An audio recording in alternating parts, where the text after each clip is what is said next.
اسطوره منگل در سال 1332 در سرزمین گل نرگس و گل نارنج ننگرهار در یک فامیل منور به دنیا آمد و برادر بزرگش او را اسطوره نام گذاشت.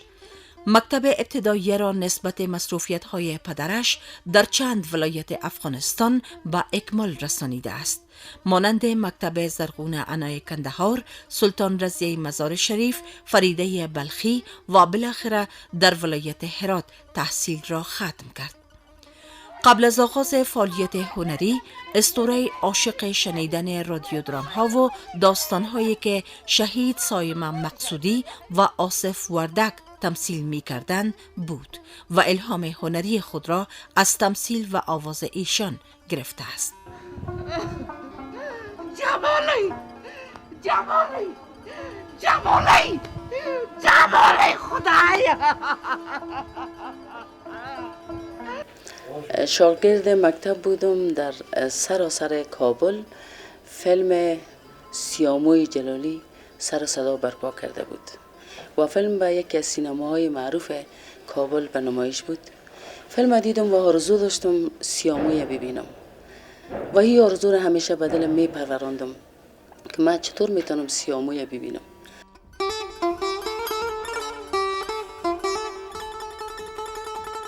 زمانی که به رادیو افغانستان آمدم، یک خانم با سلیقه، خوش صدا و خوش صحبت و خوش برخورد با من سر خورد.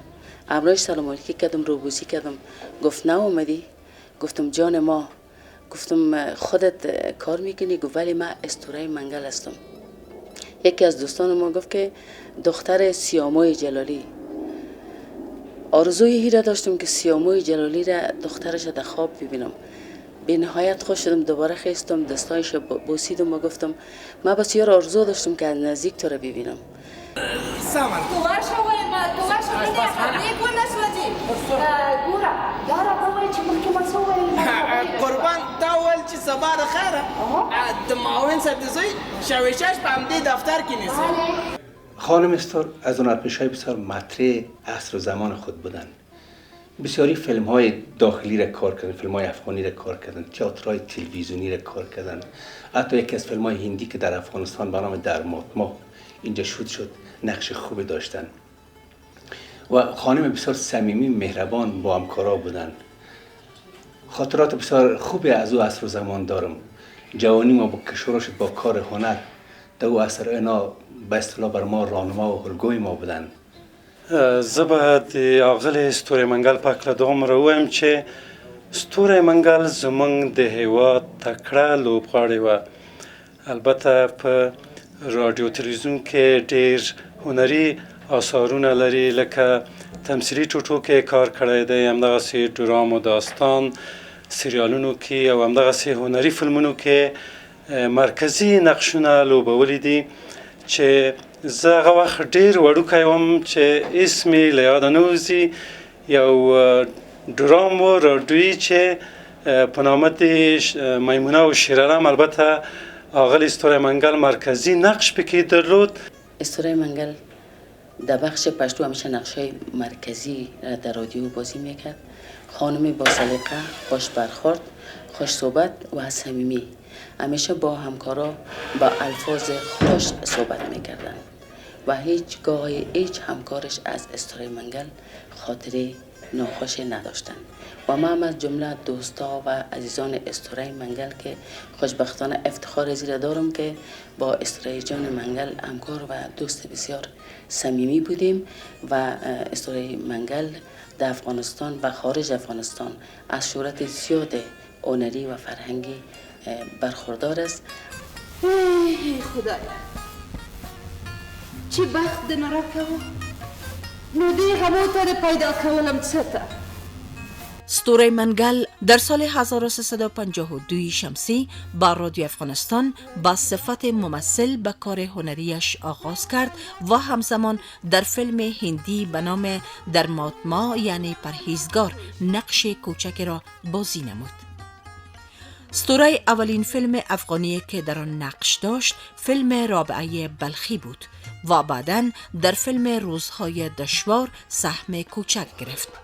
بعد از آن در فیلم سیامو و جلالی نقش مرکزی را کار کرد که اولین فیلم رنگی افغانستان در آن وقت بوده است.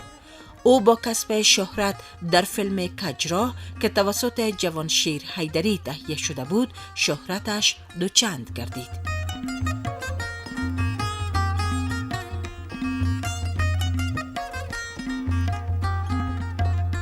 بر علاوه فعالیت‌های هنری سینمایی در رادیو نیز در پروگرام‌های زراعتی، کورنۍ ژوند، زن و جامعه، رادیویی ننداره، نطاقی آزمونگاه ذهن، نطاقی برنامه‌های ترانه‌ها و سخن‌ها، نطاقی برنامه شاهکارهای از ادبیات جهان با زبان دری که به ابتکار فرید انوری و دکتر اسدبدی تهیه و ترتیب می‌گردید، نطاقی دریچه زندگی و پارچه تمثیلی برنامه اطفال و انانسری کنسرت‌های هنرمندان را با صمیمیت همکاری نموده است. ای نور چشمانه، سرزمینه، شمشیر و نیزه و اسب، از آخرین داشته هایتان استفاده کنین. همچنان در تئاتر کابل ننداری در درام به نام کلچه مدیر موقوف شی نوشته و زنده یاد عبدالمنان ملگری نیز نقش مرکزی را بازی نموده است. وی در سال 1992 میلادی رحل اقامت در شهر پشاور پهن کرد. برای مدت 2 سال از کارهای هنریش دور بود. در سال 1994 میلادی با به میان آمدن برنامه‌های تعلیمی و تربیوی رادیویی BBC در پشاور برای افغانستان به نام نوی کور او نوی ژوند، خانه نو، زندگی نو، فعالیت هنری خود را دوباره از سر گرفت. فهمدی دفتر کی نیست؟ دوائی چی معلوم بدیم که پیسه دار ادای کنه ده. لبد مرغه بیا زمونږ له هیواده زمونږ ګاونډي هیواد ته یعنی پاکستان ته مهاجره شوه او بیا هم چې هنري کارونه ایده هلته هم پرې نښودې او هلته د BBC لخوا یوه پروژه وه په نامه د نوي کور نوي ژوند اغلې ستوری منګل په هغه کې هم مرکزي نقش لوباوه. البته چې مونږ هم په هماغه وخت کې نوي مهاجر شوي وو هلته او البته ستوری منګل د نوي کور نوي ژوند په ډرامه کې د زینب ترور نقش لوبولی دی چې زه خوشبختانه وایم چې زوی یې ومه.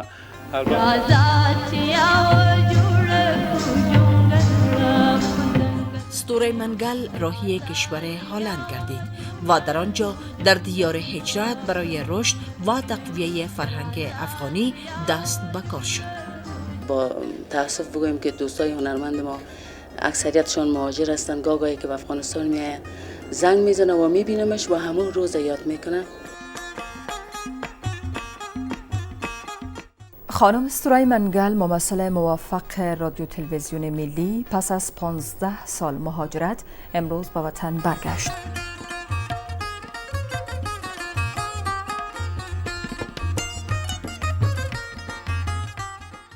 دغه شیبه زه داسې فکر کوم چې دا د ما خوب دی، دا رښتیا نه ده. فرزندان عزیز، جان دادن به حق، رضای حق است. خانم منگل مدت چند سال در کشور هلند زندگی می کرد و زمانی که آقای گلابزاده افغانستان را ترک کرد با خانمش ستوری منگل اکنون در کشور انگلستان زندگی می کند.